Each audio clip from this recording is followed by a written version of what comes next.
Cinema और समाज का रिश्ता कुछ ऐसा है कि कभी सिनेमा समाज पर प्रभाव डालता है तो कभी समाज से निकली कहानियां सिनेमा बन जाती हैं। कुछ फिल्में सिर्फ काल्पनिक नहीं होती बल्कि हकीकत की बुनियाद पर खड़ी होती है। हमारे सिनेमा ने कई मौकों पर सच्ची वारदातों को बड़े पर्दे पर उतारा है, जहां न्याय की गुत्थियां सुलझती है और हम दर्शक सीट से चिपके रह जाते हैं। ये फिल्में हमें न सिर्फ क्राइम की दुनिया के अंधेरे कोनों से रूबरू कराती है बल्कि समाज, कानून और मानवीय स्वभाव के जटिल पहलुओं पर भी सोचने पर मजबूर करती है। इनमें से कुछ ने हमें हैरान किया, कुछ ने सोचने पर मजबूर किया और कुछ ने तो देश की न्याय प्रणाली पर ही सवाल खड़े कर दिए। आज हम इंडियन सिनेमा की ऐसी ही 7 फिल्मों के बारे में बात करेंगे जो असली और बेहद चर्चित मर्डर केस पर आधारित हैं।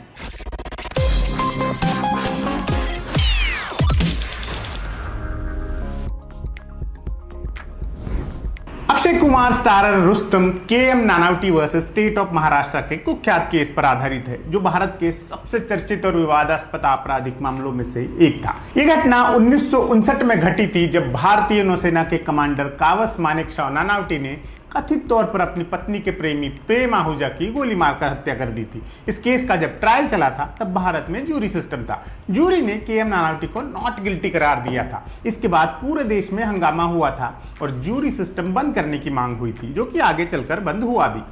इस केस पर कई सारी फिल्में बनी। सबसे पहले बनी थी 1963 में आई ये रास्ते हैं प्यार के, जिसमें सुनील दत्त, लीला नायडू और रहमान जैसे कलाकार थे। फिर 10 साल बाद 1973 में अचानक बनी, जिसमें विनोद खन्ना, लिली चक्रवर्ती और ओम शिवपुरी थे और जिसे गुलजार जैसे दिग्गज डायरेक्टर ने डायरेक्ट किया था। और 10 साल गुजरे और 1983 में इसी कहानी पर एक मलयालम फिल्म बनी। नाम था अस्त्रम, लेकिन सबसे ज्यादा कामयाब रही 2016 में आई रुस्तम। इसमें अक्षय कुमार, इलियाना डिक्रूज और अर्जुन बाजवा जैसे कलाकार लीड रोल्स में थे। इसने 216 करोड़ रुपए का वर्ल्ड वाइड कलेक्शन किया था। अक्षय कुमार ने इस फिल्म के लिए नेशनल अवार्ड भी जीता था।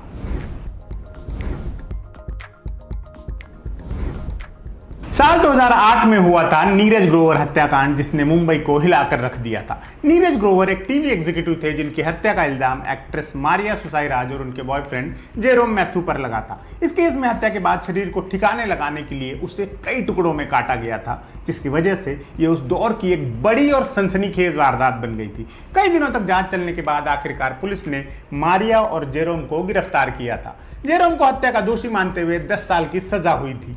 मारिया पर सबूत मिटाने का केस चला और 3 साल की सजा हुई।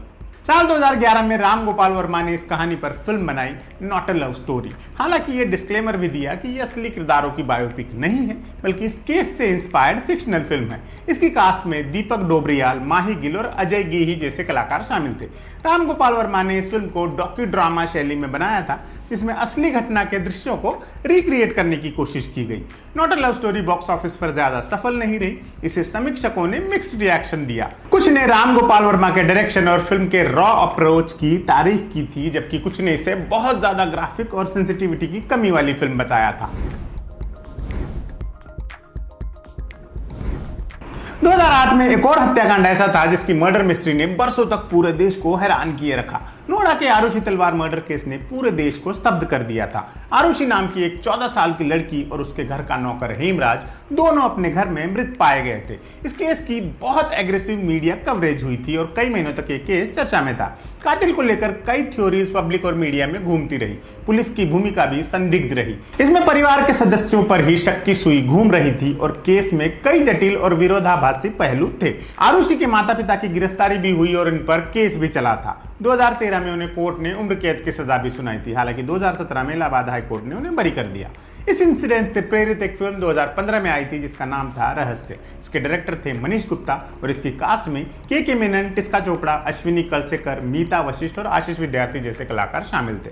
फिल्म को समीक्षकों से ज्यादातर पॉजिटिव रिव्यूज मिले थे, खासतौर से के की परफॉर्मेंस को। हालांकि आरुषि तलवार के माता पिता राजेश और नुपुर तलवार ने फिल्म की आलोचना की थी।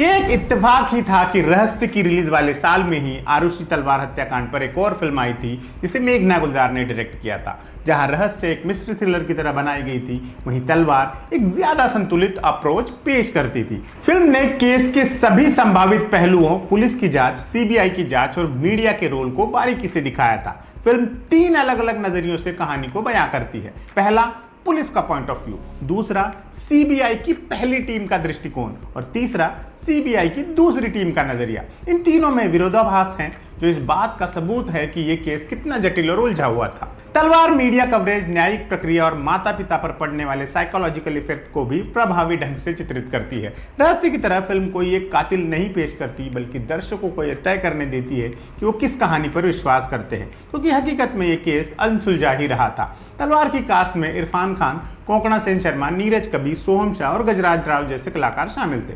तलवार बॉक्स ऑफिस पर एक स्लीपर हिट साबित हुई थी और क्रिटिक्स ने फिल्म की जबरदस्त प्रशंसा की थी। कहा गया कि इस फिल्म ने अपने विषय को ईमानदारी और संवेदनशीलता से संभाला।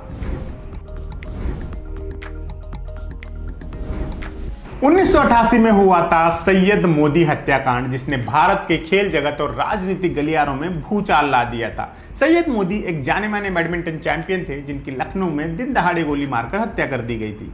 उस वक्त उनकी उम्र महज 25 साल थी। इस केस में उनकी पत्नी अमिता मोदी और उनके कथित प्रेमी संजय सिंह पर आरोप लगे थे, जिससे ये केस एकदम से हाई प्रोफाइल बन गया था। संजय सिंह एक पॉलिटिशियन थे और सैयद मोदी एक मशहूर खिलाड़ी। इस वजह से इस केस पर सारे देश की नजरें टिकी थी। आगे चलकर अमिता और संजय सिंह ने शादी भी की थी। इस कहानी पर फिल्म बनाई देव आनंद ने। 100 करोड़ नाम की यह फिल्म 1991 में रिलीज हुई थी। इसमें रमन कपूर, नसीरुद्दीन शाह, फातिमा शेख और अनुपम खेर जैसे कलाकार थे। देव आनंद ने केस की जांच करने वाले इंस्पेक्टर का रोल किया था। 100 करोड़ बॉक्स ऑफिस पर सफल नहीं रही और इसे ज्यादातर दर्शकों ने अनदेखा कर दिया था। इसकी ज्यादा चर्चा भी नहीं हुई थी और समीक्षकों ने भी इसे एक औसत थ्रिलर फिल्म माना था। हालांकि कुछ लोगों ने इस फिल्म को इस बात का क्रेडिट जरूर दिया कि यह सैयद मोदी हत्याकांड पर बनी पहली फिल्म थी। 1988 में केरला में एक ऐसी वारदात हुई थी जिसने वहां की क्रिश्चियन कम्युनिटी को शॉक में डाल दिया था। एक कैथोलिक पादरी पर एक महिला के साथ संबंधों का आरोप लगा था, जिसका बाद में मर्डर हो गया था। इस केस में पादरी को आरोपी मानकर उस पर ट्रायल भी चला था। इस केस ने ईसाई समुदाय में एक बड़ा विवाद खड़ा कर दिया था। 2005 में डायरेक्टर विनोद पांडे ने इस घटना को केंद्र में रखकर एक फिल्म बनाई, सिंस। इसकी कास्ट में शाइनी आहूजा और सीमा रहमानी थे। सिंस फादर विलियम की कहानी है, जो एक कैथोलिक पादरी है। वो अपने गांव में एक सम्मानित व्यक्ति है, लेकिन उसका जीवन तब उलझ जाता है जब वो एक महिला के प्यार में पड़ जाता है। जैसे जैसे कहानी आगे बढ़ती है, उसके जीवन के कई रहस्य और अपराध सामने आते हैं। फिल्म सेक्सुअल बिहेवियर, धार्मिक पाखंड और उससे उपजे अपराध जैसे गंभीर विषयों को छूती है। ये फिल्म अपने बोल्ड कंटेंट और विवादित विषय के लिए काफी चर्चा में रही थी। इसमें कई न्यूड सीन्स होने की वजह से इसे काफी आलोचना और विरोध का सामना करना पड़ा था। कैथोलिक सेक्युलर फोरम ने फिल्म की रिलीज रोकने के लिए PIL तक दाखिल की थी। 2012 में देश में एक और सनसनीखेज वारदात हुई जिसको नेशनल अटेंशन मिला, शीना बोरा मर्डर केस। इस हाई प्रोफाइल केस में एक युवा महिला शीना बोरा की हत्या हुई थी और इसमें शीना की मां इंद्राणी मुखर्जी पर आरोप लगे थे। इंद्राणी मुखर्जी को अरेस्ट किया गया था और उन पर मुकदमा भी चला था। 6 साल के बाद इंद्राणी को इस केस में बेल मिली और 2022 में इंद्राणी ने इस पूरे इंसिडेंट पर अनब्रोकन नाम से एक किताब भी लिखी। फिलहाल इस केस में कोर्ट का कोई फाइनल वर्डिक्ट नहीं आया है। 2016 में इस केस पर एक बंगाली फिल्म बनी थी, डार्क चॉकलेट, जिसे अग्निदेव चटर्जी ने डायरेक्ट किया था। इसकी कास्ट में महिमा चौधरी और रिया सेन ने लीड रोल किए थे। ये महिमा का बंगाली फिल्मों में डेब्यू था। फिल्म को बॉक्स ऑफिस पर कामयाबी नहीं मिल पाई थी। इसकी स्क्रिप्ट, डायरेक्शन और परफॉर्मेंसेस सबको औसत बताया गया था। तो ये थी बॉलीवुड की वो फिल्में जिन्होंने सच्ची घटनाओं की कहानियां बड़े पर्दे पर लाने की कोशिश की। कुछ को कामयाबी मिली तो कुछ को नहीं। आपने इनमें से कितनी फिल्में देखी है हमें कमेंट करके जरूर बताइए। आज के एपिसोड में इतना ही। आप देखते रहिए एम बोले दो। फिल्में एडिट टेबल पर बनती हैं, क्या मतलब है इस बात का? क्या करता है एक फिल्म एडिटर? एक्टर्स जो सुंदर सुंदर कपड़े पहनते हैं, उनके पीछे किसका दिमाग और मेहनत लगी होती है। म्यूजिक कंपोजर तो समझ में आता है, लेकिन ये साउंड डिजाइनर क्या करता है? एक आर्ट डायरेक्टर का फिल्म के बनने में क्या रोल होता है? आर्टिस्ट लोग ये जो पुलिस, डॉक्टर, वकील वगैरह की वर्दियां पहनते हैं, वो आती कहाँ से हैं? एक असिस्टेंट डायरेक्टर फिल्म के सेट पर क्या क्या और कैसे करता है? कौन तय करता है इस वाली फिल्म में ये वाला रोल इस एक्टर से करवाना है?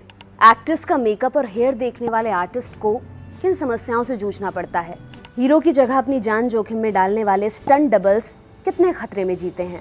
क्या आप भी उन लोगों के बारे में जानना चाहते हैं जो अक्सर पर्दे के पीछे रहते हैं, लेकिन जिनके बिना फिल्में बन ही नहीं सकती? सिनेमा मेकिंग के अलग अलग डिपार्टमेंट्स को डेडिकेटेड हमारी सीरीज सिनेमा वाले में हम आपको इन्हीं लोगों से रूबरू करवाएंगे जरूर देखिए सिनेमा वाले, ओनली ऑन एम बोले तो।